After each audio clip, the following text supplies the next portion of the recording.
5 August পরবর্তী সময়ে প্রত্যেকটা ক্যাম্পাসে কারা কারা প্রপাগান্ডা ছড়িয়েছে, কারা বিভিন্ন সংগঠনগুলোকে রাজনীতি নিষিদ্ধের নামে নানান ধরনের মব তৈরি করেছে, আপনারাই কিন্তু জানেন। কেউ কারো পিছনে না লেগে ওপেনলি রাজনীতি করেন, আপনার প্রতিপক্ষকে রাজনৈতিকভাবে মোকাবেলা করেন। আপনাদের মধ্য দিয়ে বিশ্ববিদ্যালয়ের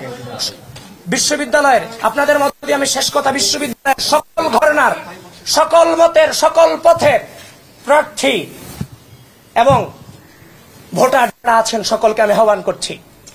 হাসিনা চলে গেছে, একটি দীর্ঘ সময় এই ঢাকা বিশ্ববিদ্যালয়ে মানবতার জীবনযাপন আমরা করেছি। ছাত্রলীগ ছাড়া জীবনের কোনো মূল্যায়ন ছিল না, শিক্ষার্থীর কোনো মূল্যায়ন ছিল না। আমরা কিন্তু সেখান থেকে বেরিয়ে গেছি।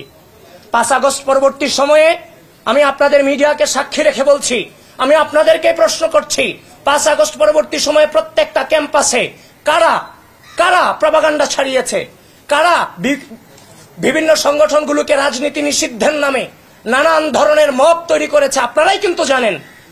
ঢাকা বিশ্ববিদ্যালয়ের সাধারণ শিক্ষার্থীরা এগুলো জানে।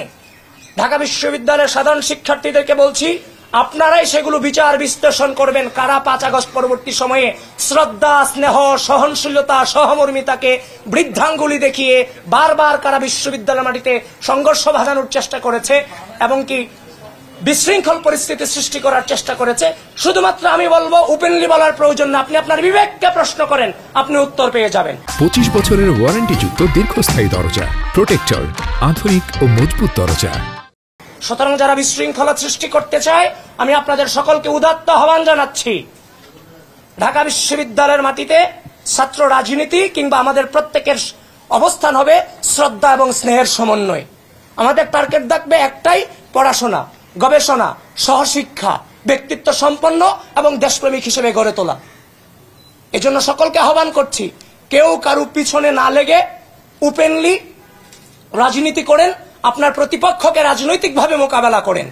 এই যে বিহাইন্ড দ্য সিনে গিয়ে নানান ধরনের ফটোকার্ড আপনারা বানাচ্ছেন, যেগুলো টোটালটাই বিকৃত মস্তিষ্কের চিন্তা ভাবনা, এগুলো থেকে বেরিয়ে আসেন। কোন নম্র, কোন সভ্য, কোন সুস্থ মস্তিষ্কের মানুষ এই ধরনের অপপ্রচারে লিপ্ত হতে পারে না। এখন আপনারা কি আসলে সুস্থ মস্তিষ্কের নাকি অন্য কোন মস্তিষ্কের, সেটা আপনারাই বিবেচনা করে নেবেন যারা এই কাজগুলো করছেন। আপনাদের সকলকে ধন্যবাদ।